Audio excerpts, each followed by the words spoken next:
Hi guys, this is Ken. Today I will be doing a what's in my bag challenge. So I bought this bag a few weeks ago. So this is from the brand Schroeder. So it's very good. They use it up PA leather, they said when I inquired with them. Now I will be doing what's in my bag challenge. So guys, just for a disclaimer, ang dinadala ko lang po talaga sa bag ko are those who are basic necessities and mga kailangan ko lang for my everyday lifestyle. So this might be a few lang.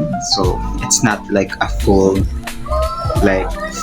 package ng bag ko kasi I have another bag pa na pinag-store ko ng mga important things ko din that but most of the time nasa cabinet lang siya.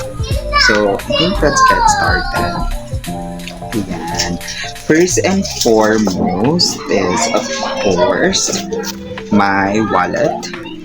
So, this black leather wallet actually was a gift from my team leader sa work ko.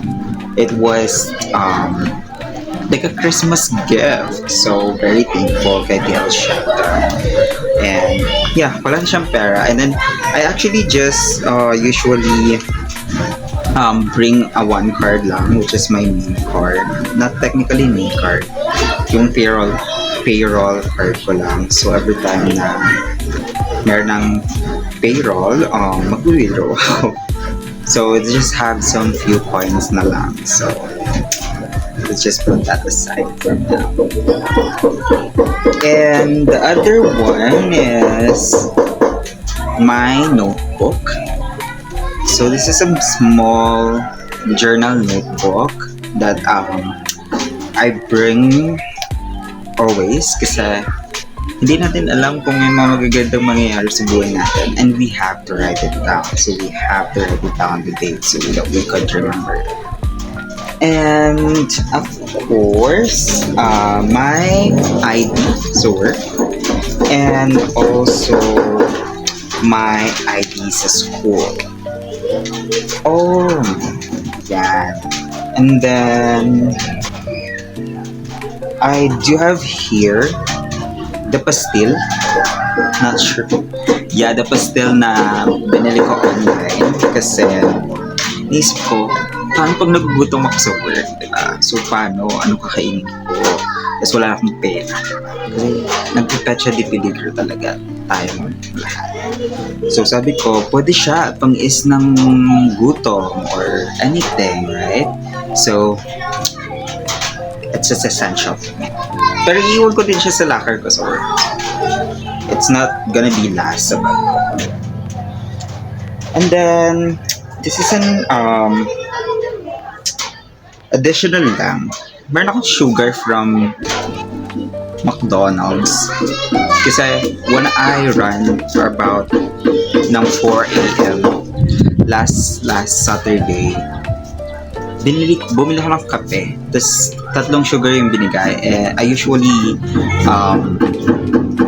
actually just usually, put 2 sugars, packet sugars sa coffee ko. And then, my favorite, Beauty Lover. This is a Tobacco Avenue perfume. And although I didn't match like the scent, pero maganda siya, mabango siya actually. And the only reason why I bought this is because it's color green. So if you know me, you know that I've been always a green person. So, yeah. And then, of course, hindi natin makakalimutan ang matte lip gloss. So, this is a lip gloss from JMCY. So, everyday ko siya nire-use for just retouch. And this one, this is an eyeliner. Kasi, look, this is a double-sided eyeliner. Pero, the thing is, this one, yan, this one. So, the thing is, para siyang karat. So, I think this is a defective product. Kaya, tapos, this one, my watch. Usually, suot ko to, pero kasi every time na maliligo ako, minsan nakakalimutan kong magpalit. And it's not a waterproof. Kasi it was just like the cheap product from TikTok as well. And this one. So, this is my cable organizer. Nandito yung wired headphones, charger ng Jisoo Life ko. So, my Jisoo Life wasn't with me right now kasi dala siya ng sister ko. And this one. This is my favorite product na dinadala ko. So, that, just one moment.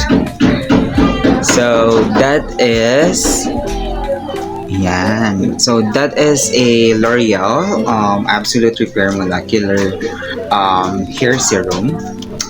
So, kung amishin siya, mabango siya, tapos serum siya. So, sobrang ganda niya if feel mo buhag na yung buhok mo. So, ako kasi,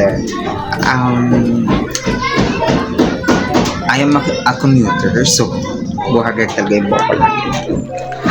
So, it's a good product I tested. Yan. And then, ano pa ba? This one. This is my key holder. Then this is also given by my team leader sa work as a gift. It comes with this wallet. Ayan. So, yeah, that's just like all my keys sa cabinet ko. Tapos, ano pa ba? I think there's nothing. Ito. I just want to flex this one. Yeah. So, I bought this in PUP. Ayan. So, these are Subin.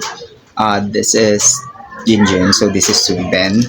So, I bought them separately.